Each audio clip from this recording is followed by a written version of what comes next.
ठंडी सुबह और बहू की पहली रसोई। सर्दी के दिन थे। दिसंबर की ठिठुरन ने चारों तरफ अपना असर दिखा रखा था। कोहरे की चादर ने पूरे गांव को ढक लिया था। सूरज ने उगने की कोशिश तो की थी, लेकिन उसकी किरणें कोहरे के घने पर्दे से झांकने में नाकाम हो रही थी। ऐसी ही एक ठंडी सुबह पूजा की नई जिंदगी की एक अहम शुरुआत होने जा रही थी। पूजा, जो कुछ ही दिन पहले इस घर की बहू बनी थी, आज अपनी पहली रसोई करने जा रही थी। शादी के बाद हर बहू के लिए यह मौका बेहद खास होता है। यह एक रिवाज था, लेकिन साथ ही एक ऐसा अवसर भी जो बहू को ससुराल के दिलों में जगह बनाने का मौका देता है। पूजा को भी इस दिन का इंतजार था, लेकिन ठंडी सुबह की सहरन ने उसकी हिम्मत को थोड़ा डगमगाया जरूर था। सुबह की पहली किरण। सुबह के ठीक 5 बजे अलार्म की आवाज ने पूजा की नींद तोड़ी, लेकिन रजाई से बाहर निकलने की हिम्मत नहीं हो रही थी। ठंडी हवा खिड़की के दरारों से कमरे में घुस रही थी। उसने अपने पति राघव की ओर देखा। वह गहरी नींद में थे। क्या यह सब इतनी सुबह करना जरूरी है? पूजा ने मन ही मन सोचा, लेकिन सासू माँ के शब्द याद आते ही वह उठ खड़ी हुई। सासू माँ ने एक दिन पहले ही हिदायत दी थी, बहू, पहली रसोई बड़ी खास होती है। सुबह जल्दी उठकर करना, ताकि सबके लिए समय पर नाश्ता तैयार हो सके।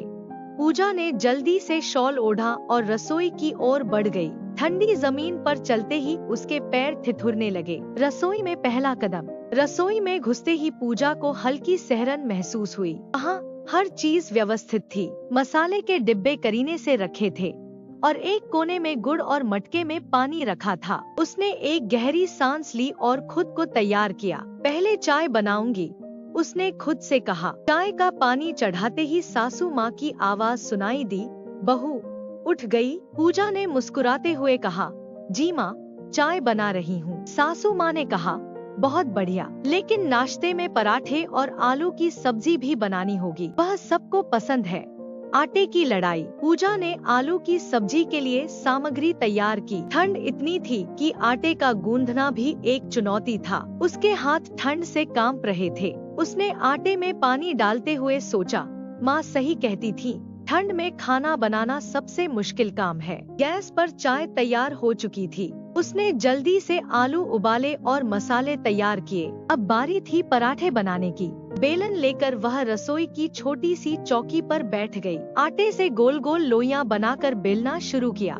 सासू माँ की मदद। थोड़ी देर बाद सासू माँ रसोई में आईं। पूजा को देखकर मुस्कुराईं और कहा, बहू, तुझे सर्दी तो लग नहीं रही? पूजा ने कहा, लग तो रही है माँ, लेकिन आपका कहाँ काम पूरा करना है। सासू माँ उसकी मेहनत देखकर खुश हो गई। उन्होंने कहा, तू चिंता मत कर, मैं भी तेरी मदद करती हूँ। सासू माँ ने आलू के मसाले तैयार करने में हाथ बटाया और पूजा ने पराठे तवे पर सेंकने शुरू किए। रसोई में पराठों की महक फैलने लगी।